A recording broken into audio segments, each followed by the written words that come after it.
Et bonjour, bonsoir à tous les développeurs. J'espère que vous allez bien et bienvenue dans cette vidéo où on va traiter de fonctions en PHP. Qu'est-ce qu'une fonction? Une fonction, c'est tout simplement un bloc d'instruction stocké avec le nom, avec un nom donné, des paramètres qui peuvent changer les résultats des blocs d'instruction selon ce qu'on veut.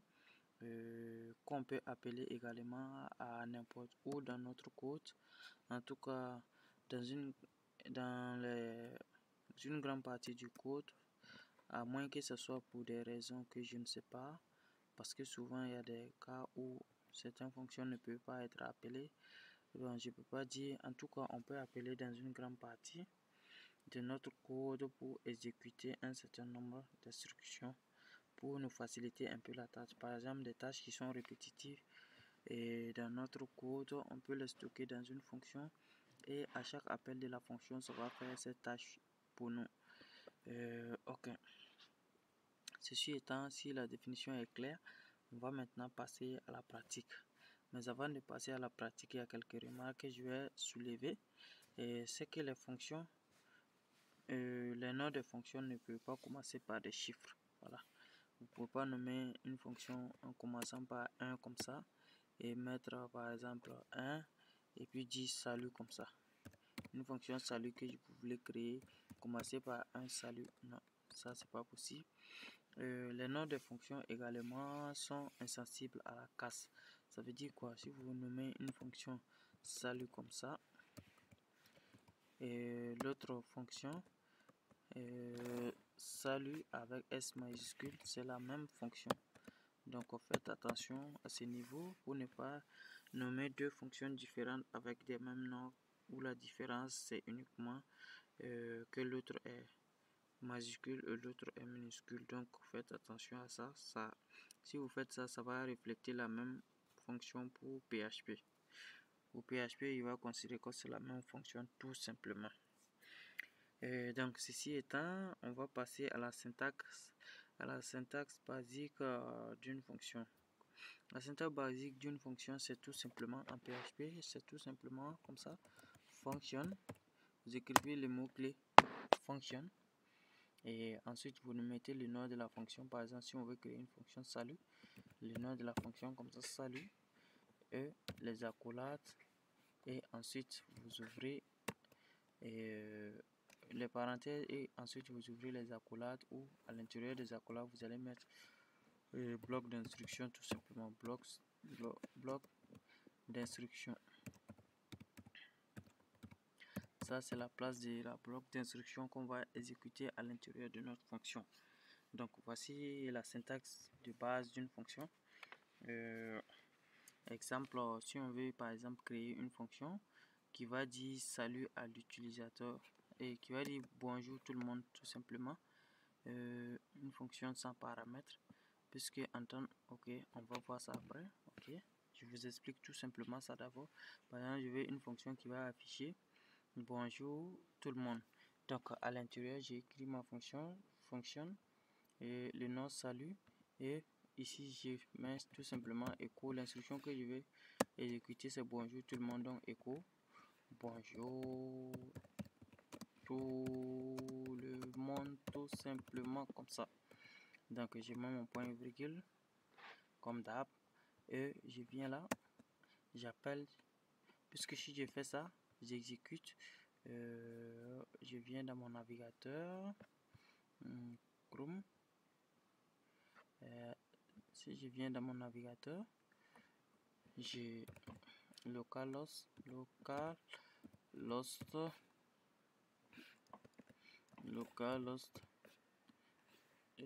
first app. Ok, j'exécute mon application. Vous voyez bien qu'il n'y a aucun résultat. Si je réactualise, il n'y a aucun résultat. Pourquoi? Parce que ma fonction a été créée, ma fonction n'a pas encore été appelée. Faites attention à ça, surtout pour les débutants. On a l'habitude à oublier ça souvent. On crée la fonction et on oublie de l'appeler et on pense que ça va s'exécuter tout simplement automatiquement. Donc une fonction ne s'exécute pas automatiquement. Ok, donc pour que la fonction s'exécute, il faut l'appeler pour que la fonction puisse s'exécuter. Donc pour ce faire, par exemple, si je veux exécuter directement ma fonction ici, donc salut, je mets salut tout simplement comme ça. Et à l'intérieur, je mets salut parce que j'ai pas besoin de paramètres. C'est une fonction sans paramètres parce qu'à l'intérieur ici, je n'ai rien mis. Donc on va voir les fonctions à paramètres juste après ça. Ok, j'enregistre, je viens, je réactualise et je vois maintenant que ça m'affiche bonjour tout le monde. Donc ça c'est la première manière de faire. Ça c'est la manière la plus simple de faire les fonctions. Ça veut dire dans ce cas, la fonction va toujours afficher, peu importe l'appel de la fonction, ça va toujours afficher le même résultat car c'est une fonction qui n'a pas de paramètres, donc sa valeur ne change pas en fonction de quelque chose. Ça affiche le même résultat à chaque fois. Maintenant qu'on a vu ça, on va essayer de compliquer un peu la tâche.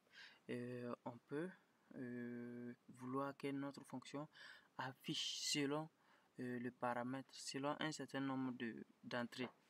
C'est comme la fonction prend une entrée et en fonction de l'entrée affiche une sortie spécifique à l'entrée. Donc dans ce cas, qu'est-ce qui se passe? On va juste donner un paramètre qui est une variable à notre fonction. Donc je mets juste un paramètre que j'appelle prénom tout simplement. Supposons que notre fonction prend le prénom de la personne et ça affiche bonjour avec le prénom de la personne. Donc ici, je vais tout simplement effacer ça. Du bonjour, je veux que ça dise bonjour à la personne spécifique qui a rendu son prénom. Donc je vais concaténer tout simplement avec le prénom de la personne comme ça. Et le prénom de la personne comme ça. Et je concatène encore tout simplement comme ça. Je mets bonjour comme ça. Donc ça va afficher bonjour avec le prénom suivi du prénom de la personne avec le point d'exclamation qui est là. Donc pour appeler cette fonction, je ne peux plus faire comme ça. Pourquoi? Parce qu'il y a un paramètre que je dois donner à ma fonction. Donc ici, je peux mettre bonjour, je mets Moussa comme ça. Donc si j'enregistre maintenant, on va voir ce que ça va dire maintenant. Et ça met bonjour Moussa et ça met le point d'exclamation à la fin. Donc je peux changer ce nom comme je veux. Je peux appeler ici, ça veut dire ma fonction va toujours prendre le paramètre et adapter le résultat tout simplement. Je mets ici par exemple bonjour, bonjour Christian comme ça. Et je mets virgule, j'enregistre, je reviens, j'exécute. Là ça affiche bonjour Moussa, ensuite bonjour Christian. Donc là je vais mettre concaténer là avec tout simplement ça, BR et BR comme ça, tout simplement comme ça. Et on voit bien le résultat. Donc peu importe le nombre de fois que je vais appeler ma fonction, ça va, et en fonction du paramètre ici, ça va adapter tout simplement ce résultat. Ok. Maintenant qu'on a vu comment faire les fonctions, on a vu les fonctions avec paramètres et là je vais signaler quelque chose. On peut augmenter le nombre de paramètres autant qu'on veut. Par exemple, je veux que ça affiche le prénom et que pendant l'appel de la fonction, on nous donne le prénom et le nom de la personne par exemple. Donc prénom et nom. Donc là, tout simplement, si je veux que ça affiche bonjour et prénom suivi du nom. Donc je vais tout simplement faire comme ça, concaténer avec un espace. Je mets maintenant le nom de la personne, nom tout simplement comme ça, je concatène comme ça maintenant. Donc j'enregistre et je vais voir ici, non, ici il faut que j'ajoute la deuxième variable que j'ai mis ou également pour que la fonction sache. Sinon il va se dire le Moussa seul c'est le prénom ou c'est le nom, il va pas comprendre. Donc ici je mets maintenant un prénom comme ça, l'aller, et là je mets un prénom comme ça, Zagré. Donc ici c'est avec accent aigu également, j'enregistre et vous allez voir le résultat que ça va changer encore parce que j'ai ajouté des noms. Donc ça met maintenant Moussa Laleh Christian Zagré. Donc c'est un peu ça, on peut mettre autant de paramètres qu'on veut ici et modifier ce résultat également comme on veut. Et maintenant il y a une autre manière de faire également. Ici on a mis écho pour afficher. Écho c'est pour afficher dans la page HTML. Il faut retenir ça. Écho c'est pour récupérer les variables de notre page, les éléments de notre page.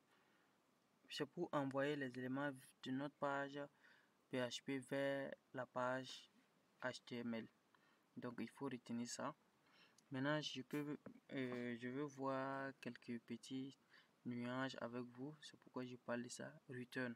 Si par exemple ici c'était return par exemple, parce que souvent les gens ont tendance à confondre ces deux. Si ici c'était return, qu'est-ce qui va se passer selon vous, à votre avis? Parce que c'était écho directement, ça s'affichait dans notre page HTML. Donc si je mets return, vous allez voir ce qui se passe. Et bam, on n'a plus de résultat dans notre page alors qu'on a bien appelé notre fonction. Pourquoi? Parce que le return en fait est différent de echo. Echo, si vous appelez la fonction directement, c'est comme si vous l'appelez à envoyer l'élément vers notre page HTML. Alors que le return, si vous l'appelez, ça veut dire que ça exécute la fonction, ça retourne la valeur tout simplement. Si vous voulez afficher la valeur, il va vous falloir maintenant echo la valeur de la fonction. J'espère que qu'on se comprend. Maintenant, si je fais ça, vous allez voir qu'il y aura un seul résultat. Et on voit le résultat de bonjour Moussa Laleh et l'autre résultat n'est pas affiché. Donc, si je veux l'afficher également, il faut que je mette encore echo ici.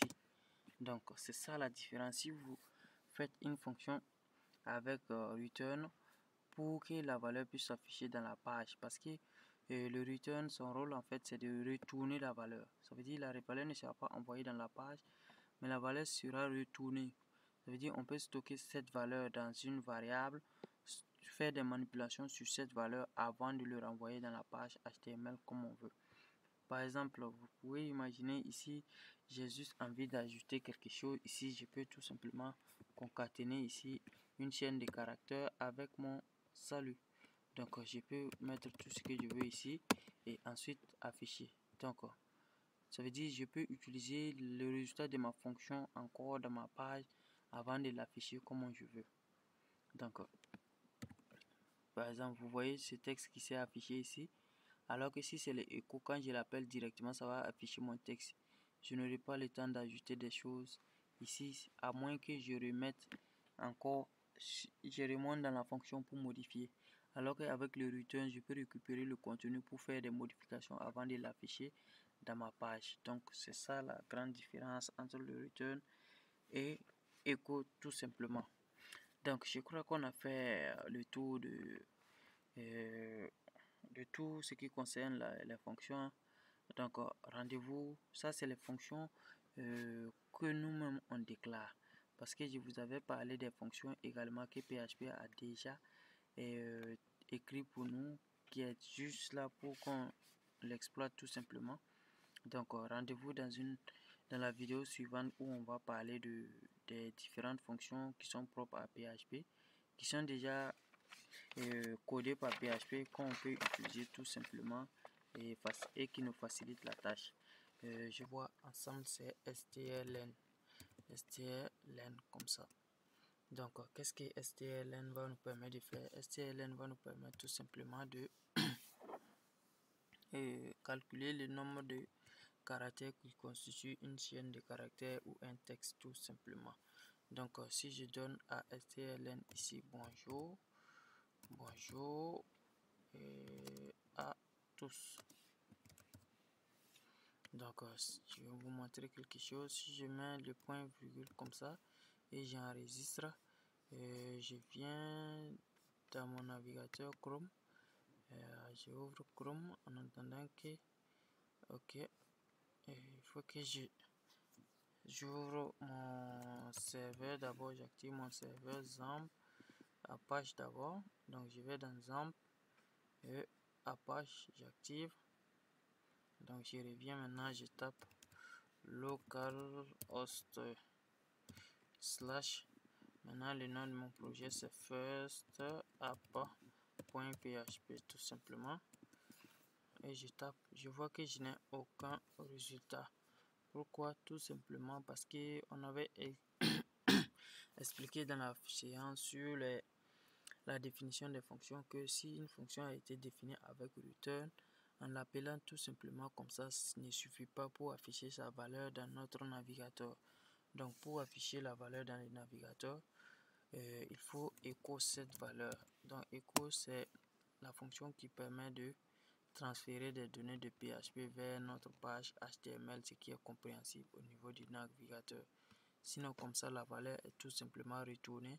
On peut l'utiliser pour travailler en PHP, mais ça ne va pas s'afficher au niveau du navigateur tout simplement. Donc là, j'enregistre et je viens maintenant et je vois maintenant que ça m'affiche 14. Maintenant, ce que je vais vous montrer également, donc on va essayer de compter ensemble le nombre de caractères. Ça, c'est bonjour, c'est un mot de 7 caractères, plus le A qui est un mot de 1 caractère, donc ça fait 8, plus le tous qui est un mot de 4 caractères, 8 plus 4, ça fait 12. Mais je vois tout simplement dans mon navigateur que j'ai 14. Pourquoi 14? C'est parce que en fait, strlen compte aussi les espaces comme des caractères. Donc il y a 2 espaces, donc c'est pourquoi 12 plus les 2 espaces, ça fait 14 tout simplement. Maintenant, imaginez que, puisque bonjour à tous, normalement en français, il y a accent ici. Bonjour A, il y a accent sur le A. Donc j'enregistre. Si je viens maintenant, je vois le nombre de caractères. Je vois que c'est devenu 15. Pourquoi? Tout simplement parce que le A avec l'accent seront pris comme 2 caractères et pas 1. Donc c'est ce qui va faire que le A sera compté comme un caractère à part, l'accent aussi comme un caractère à part. Donc faites attention à cela quand vous voulez compter le nombre de caractères. La deuxième fonction qu'on va voir ensemble, c'est strwordCount. strwordCount va nous permettre de faire quoi? Ça s'écrit comme ça. Et je mets echo d'abord, str et slash et la barre de les tirer et word, donc word count. Donc strwordCount va nous permettre de faire quoi? De compter tout simplement le nombre de mots qui sera contenu dans un texte. Donc si je copie ce même texte encore, CTRL C et je colle là, je mets les griffes. Là je vais mettre concaténer avec les BR pour ne pas avoir des problèmes de que le tout soit à la ligne mélangé. Donc si je mets un BR ici, ça va me permettre de faire des retours à la ligne. Ok, maintenant là on voit bien et je copie les BR, je le colle également ici et je mets mon point virgule. Maintenant mon str compte, selon vous il y a combien de mots ici? On a 3 mots. Normalement on a 3 mots, mais allons voir le résultat de notre str word count. Donc on voit que ça nous donne 2 mots. Pourquoi? Tout simplement parce que en anglais le A avec accent est considéré comme un caractère spécial tout simplement, et ça sera pris comme un caractère spécial et non comme un mot. Donc les caractères spéciaux seront tout simplement sautés, donc c'est pourquoi le A sera sauté et ça va considérer comme si c'est bonjour et tout ce qui sont les mots et non les A. Donc c'est ce qui cause ce problème. Maintenant si on enlève l'accent, on va voir tout simplement que ça va donner 3 mots. Donc si je viens 3 mots. Et maintenant si on n'a pas envie d'enlever notre accent, il y a une méthode pour contourner cela. Donc c'est ce qu'on va voir. La méthode pour contourner cela, donc je vais copier. Non, je laisse. On va retravailler sur la même chose. On va ajouter 2 paramètres. Le premier paramètre c'est 0 pour dire que c'est le nombre on veut en commençant par 0. Et le troisième paramètre, ça sera le caractère spécial qu'on veut que ça compte comme un mot. Donc pour nous c'est notre A accent qu'on veut que ça compte comme un mot à part. Donc je mets mon A avec accent ici et je reviens maintenant et ça donne toujours 3 parce que ça c'est, il y avait 3 ici parce que j'avais enlevé l'accent pour exécuter. Maintenant que j'ai remis l'accent pour exécuter avec les modifications que j'ai ajoutées, je vois que ça reste toujours la même valeur 3. Donc c'est un peu ça. Donc si vous voulez garder certains caractères spéciaux et vous voulez les compter comme des mots également, vous mettez tout simplement ici, vous spécifiez juste ces deux valeurs et ça va comprendre que ces caractères spéciaux seront comptés comme des mots à part entière. Ok, après le str word count, on va voir également le str repeat. Comme son nom l'indique également, str repeat. Repeat. Donc, str repeat va nous permettre tout simplement de répéter un mot, un certain nombre de fois. Par exemple, ce mot, par exemple, si je mets le mot bonjour, bonjour ici, je veux le répéter par exemple 4 fois. Donc, je mets 4 ici. J'enregistre, j'ai oublié le point virgule, j'enregistre là. Et je viens, je vois également bonjour, bonjour, bonjour 4 fois. Bonjour, bonjour 4 fois qui sont collés. Et je peux mettre des espaces ici avec des tirets en bas ici pour que vous voyez. Et voilà, et là on voit bonjour, bonjour, bonjour, bonjour 4 fois. Donc c'est ça le rôle du str repeat tout simplement. On peut mettre autant de fois qu'on veut. Après le str repeat, on va voir le str replace. Le str replace. Donc qu'est-ce que le str replace va nous permettre de faire? Le str replace va nous permettre de remplacer un certain nombre de caractères dans un texte. Par exemple, déclarons une variable texte qu'on va mettre ici, $texte égale, et on va mettre un texte. Je vais mettre le texte bonjour, encore bonjour, bonjour à tous ou à tout le monde. Ok, bonjour à tout le monde comme ça. Je vais remplacer par exemple ce bonjour par bonsoir. Donc, qu'est-ce que je mets? Je mets str. Ok, je vais écho d'abord pour que ça s'affiche, pour qu'on voit les résultats. Écho d'abord, str. Donc, on replace tout simplement. La première valeur de replace, la première variable qu'on va mettre, c'est l'élément qu'on veut remplacer. Donc ici on veut remplacer bonjour, et ensuite la deuxième variable va prendre tout simplement, on veut remplacer par quelle valeur, la valeur qui remplace. Donc nous on veut remplacer par bonsoir. D'accord, ok. La troisième valeur, c'est le texte qui sera utilisé, c'est le texte dans lequel le remplacement sera fait. Donc ici notre texte, on l'a nommé avec la variable texte, et ensuite une variable i qu'on déclare ici, c'est juste un nom, une variable i qui va stocker le nombre de fois que mon bonjour a été remplacé dans mon texte. Donc et le replace le str replace va se charger de remplir cette variable i du nombre de fois que ça a été trouvé et remplacé tout simplement. Et si je fais ça, ok, donc je vais écho mon i pour qu'on voit également ça a été trouvé combien de fois et remplacé. Donc écho $i tout simplement. Donc ici je mets les retours à la ligne comme ça. Là le point virgule également. Donc si j'exécute, qu'est-ce que ça va faire? J'aurai ici maintenant mon bonjour qui a été remplacé par bonsoir, et j'aurai au niveau du nombre de fois une fois parce qu'il y a bonjour une seule fois ici, donc ça sera remplacé une fois. Donc exécutons voir. Bonjour remplacé par bonsoir ici. Et donc ici on voit également que c'est une fois, mais j'ai oublié un retour à la ligne ici, je pense là.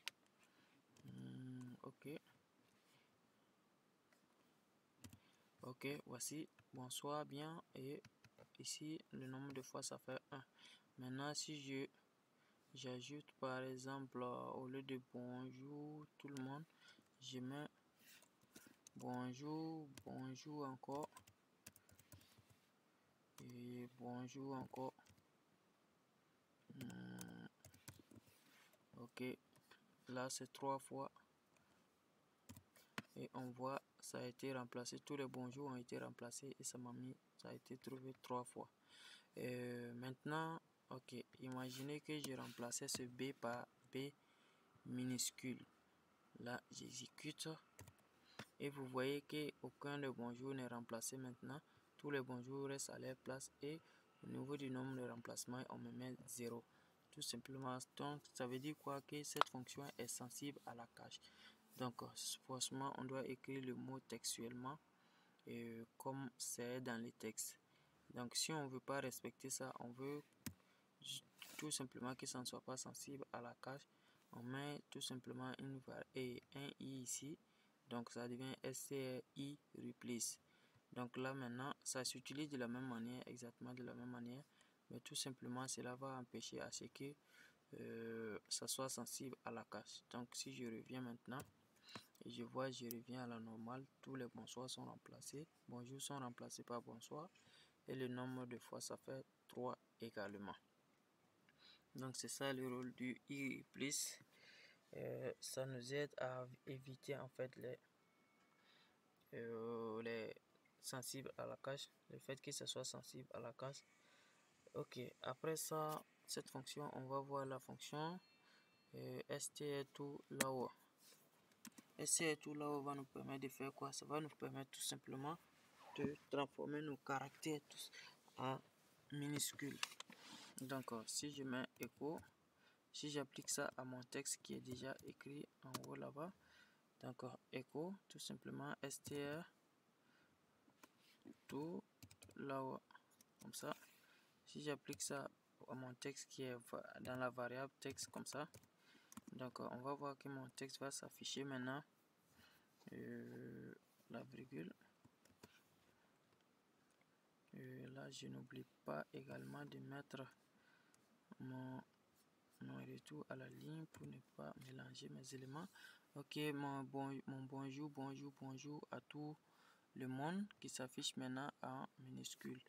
Maintenant il y a son contraire qui est là, tout simplement qui est le echo str to up. Donc on applique également à la même variable texte maintenant, et on va voir tout simplement que notre je n'oublie pas mes retours à la ligne, et on va voir également que notre variable est bien en majuscule. Maintenant tout est en majuscule. Donc après ces deux fonctions, on va voir également la fonction strpose. strpose va nous permettre de faire quoi? Tout simplement de déterminer la position d'un caractère dans un texte. Donc par exemple, qu'est-ce que je vais faire? Ok,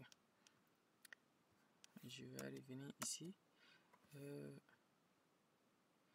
Je pense je vais prendre le même texte, je vais toujours prendre le texte qui est en haut, donc echo strpose, et à l'intérieur je mets mon texte qui est bonjour, bonjour, bonjour tout le monde. Donc texte comme ça. Ok, le premier paramètre c'est le texte, et le deuxième paramètre c'est le caractère qu'on veut chercher à l'intérieur du texte. Par exemple, si je veux chercher la position du tout, de ce tout à l'intérieur de mon texte bonjour, bonjour tout le monde. Donc je n'oublie pas mon point, je mets d'abord le retour à la ligne, et je n'oublie pas mon point virgule. Ok, non, on dit c'est à la fin, 6e place. Maintenant, si on regarde, je crois que c'est respecté normalement. Et ici, on est à combien? 7 plus 7 plus 7. 14 plus 7 encore, ça fait 21 plus 1, ça fait 22. Maintenant, si on ajoute les espaces qui seront comptés, donc 22, 23, 24, 25, 26. Donc, c'est bien respecté. On a bien retrouvé la position. Puisque le tout, c'est pris, la position du tout, c'est comme si c'est la position du premier T. Donc, il faut comprendre ça aussi. Donc, c'est comme si c'est la position du premier T. Donc, quand ça va atteindre le premier T, ça s'arrête. Donc, c'est ça la position du tout simplement. Après les STR pose, on va voir les HTML Special Chat. Le HTML Special Chat va nous permettre de faire quoi? D'éviter à ce que certains caractères de notre texte soient interprétés. Certaines balises HTML de notre texte soient interprétées.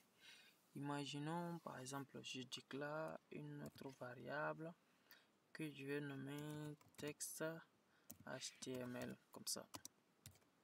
Ok, à l'intérieur duquel je vais mettre premièrement bonjour et le reste bonjour par exemple. Ok, tout le reste je vais mettre entre strong par exemple.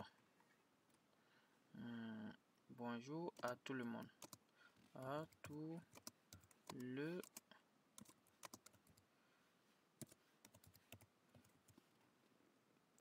ok.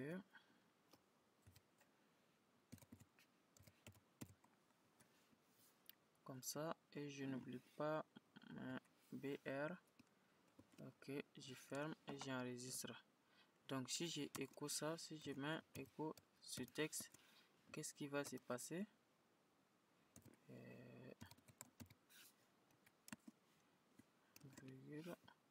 Si je mets écho ce texte, qu'est-ce qui se passe?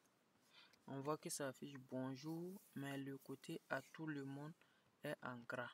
Parce qu'on a mis une balise HTML qui est chargée de faire ça, qui est la balise strong. Donc maintenant, on peut vouloir que cette balise ne soit pas interprétée, mais que cette balise vient comme un texte tout simplement, que ça ne soit pas interprété. Donc ça, pour ce faire, c'est là on aura besoin du HTML Special Chat. Donc HTML Special Chat comme ça. Donc à l'intérieur, on va mettre notre variable et puis on va voir le résultat maintenant. Donc texte HTML. Donc si j'exécute là,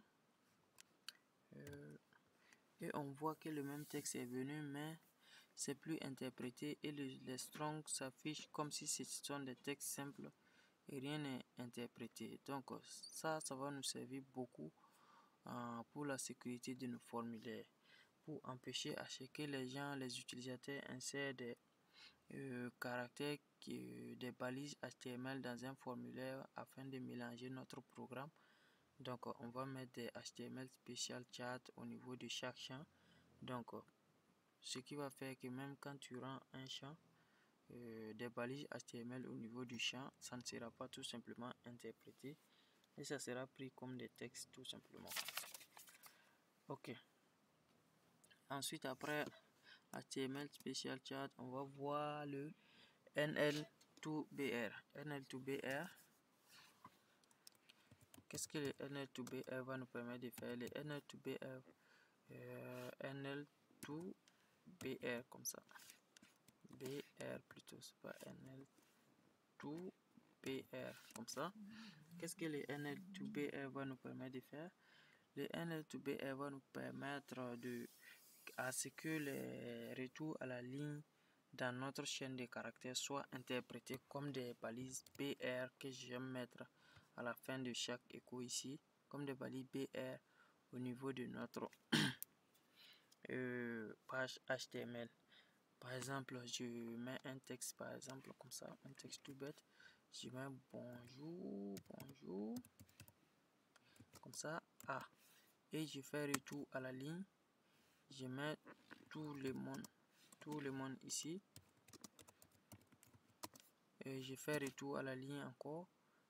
Je mets par exemple ok, le point d'exclamation comme ça. Normalement ce texte doit s'afficher ok, je vais mettre ce texte dans une variable d'abord pour l'afficher sans le L-net2. Donc je vais le nommer variable texte NL. Ok, égale ça. Ok, maintenant je vais l'afficher sans la fonction NL2BR d'abord et vous allez voir le résultat, qu'est-ce que ça donne, et après on va l'ajouter pour voir qu'est-ce que ça donne également. Donc echo texte NL comme ça. Et là je n'oublie pas mon point virgule et les retours à la ligne, toujours mettre. Ok, maintenant je viens dans mon navigateur, je réactualise et là mes balises j'avais empêché à ce qu'il soit interprété, donc c'est pourquoi ça se met sur la même ligne. Ok, voici ce que ça donne. Bonjour à tout le monde, tout est sur la même ligne, alors que je les ai au niveau du texte, je les ai écrits en allant à la ligne à chaque fois. Bonjour à, je reviens à la ligne pour écrire tout le monde, je reviens à la ligne pour écrire point d'exclamation. Mais quand je les fais écho, tout est sur la même ligne. Maintenant, si on veut que les retours à la ligne au niveau de notre texte soient interprétés comme des retours à la ligne aussi au niveau de notre navigateur, qu'est-ce qu'on fait? C'est ce qui va nous amener à utiliser la fonction NL to BR, tout simplement. NL to BR, comme ça. Donc si je mets le NL to BR, vous allez voir ce qui se passe maintenant. Maintenant, si je reviens et je vois que mon bonjour A est sur cette ligne, ensuite mon tout le monde est sur cette ligne et mon point d'exclamation est sur cette ligne. Donc c'est ça le rôle de la fonction NL2BR, permet d'interpréter les retours à la ligne dans le code comme dans les textes comme des retours à la ligne au niveau de la page HTML tout simplement. Donc après cette fonction, on va voir également la fonction explode. Ok, echo la fonction explode va nous permettre de faire quoi? La fonction explode va nous permettre de diviser une chaîne, un texte selon certains caractères. Ça veut dire quoi? Premièrement, on a deux variables. La première variable, c'est on veut diviser à partir de quel type de caractère, en regardant quel type de caractère, en fonction de quel caractère. Donc ici, moi je vais mettre mon caractère comme étant en fonction de l'espacement qu'on va diviser notre texte, puisque ça va retourner un tableau, mais le texte sera divisé pour être stocké dans chaque élément du tableau. Donc ici, je vais mettre la variable, cette variable, non, l'autre variable. Ok, je peux mettre cette variable également. Cette variable que j'ai nommée, que je viens de créer ici, texte NL. Là. Ok, ça c'est le texte qui sera subdivisé et ça c'est en fonction de quel caractère ça sera subdivisé. Donc ici, on ne peut pas mettre écho. J'ai fait une erreur, on ne peut pas mettre écho parce que c'est un tableau qui sera retourné. Donc pour afficher les tableaux, on a vu ça au niveau des tableaux. Toujours printer et là, printer et les parenthèses, à ne pas oublier. Et là. Ok, je mets ma virgule comme ça, j'enregistre. Je viens ici maintenant. Et je vois que si se passe, on me met 0, bonjour, 1, A, 2, bon. Donc ça me donne à chaque fois un tableau, mais si vous remarquez, le bonjour est séparé du A par espace. le A est séparé de tous par espace. Le tout est séparé de le par espace. Donc ça veut dire, je lui ai dit de séparer en fait mon texte en fonction de, à chaque nouveau espace, ça va créer un nouveau élément. Donc ça va mettre bonjour. En passant au niveau des A, il voit qu'entre A et bonjour, il y a espace. Donc ça crée un nouveau élément du tableau pour mettre les A. Et en passant de A à tout, il va voir qu'il y a espace. Il va créer un nouveau tableau également pour mettre le tout et ainsi de suite jusqu'à la fin. Donc c'est ça le rôle du explode. Et maintenant, je ne vais pas oublier mon retour à la ligne pour ne pas mélanger les choses. Et ensuite, le contraire du explode, c'est le implode. Là, on peut mettre écho tout simplement parce que le implode va prendre un tableau pour transformer en texte. Ça veut dire, c'est pourquoi j'ai dit le contraire de implode, explode en fait. Donc, écho, implode. Donc, là, on va lui donner en fonction de quoi le séparateur, parce que ça va transformer un texte à partir d'un tableau. Mais ce texte sera, chaque élément du tableau vont se coller pour donner un texte, mais ça sera séparé par quoi? On peut dire à ce qu'il soit séparé par des espaces, mais pour une première explication, je vais mettre des slash et des tirets comme ça pour que vous voyez de quoi je parle. Donc je mets des tirets, ça veut dire mes éléments, mon texte sera séparé par des tirets. Et maintenant je vais mettre un arrêt ici. Je vous ai montré comment on déclare les arrêts. Maintenant je vais mettre par exemple un arrêt avec premier élément bonjour, deuxième élément je mets A, troisième élément je mets tout, et quatrième élément je mets le, et dernier élément je mets le monde. Je mets le monde. Ok. Donc ça c'est mon tableau qui sera pris et restitué en texte séparé par des tirets comme ça. Donc je n'oublie pas mon retour à la ligne et mon point virgule à la fin. J'enregistre. Donc je viens, je réactualise et je vois bonjour A tout le monde. Maintenant, si je veux pas que ça s'affiche comme ça, je mets tout simplement ici. Parce que ça, c'est le séparateur qui est mis ici. Je mets espace. Et ça va tout simplement m'afficher avec des espaces normalement, comme ça se passe. Normalement. Et ça m'affiche le texte bonjour à tout le monde. Qu'est-ce qui se passe ici?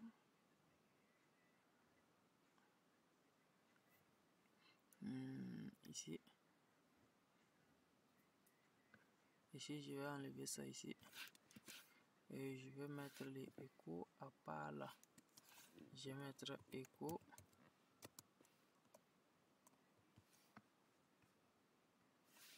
Écho BR comme ça. Parce que je vois que mon retour à la ligne. Quoi?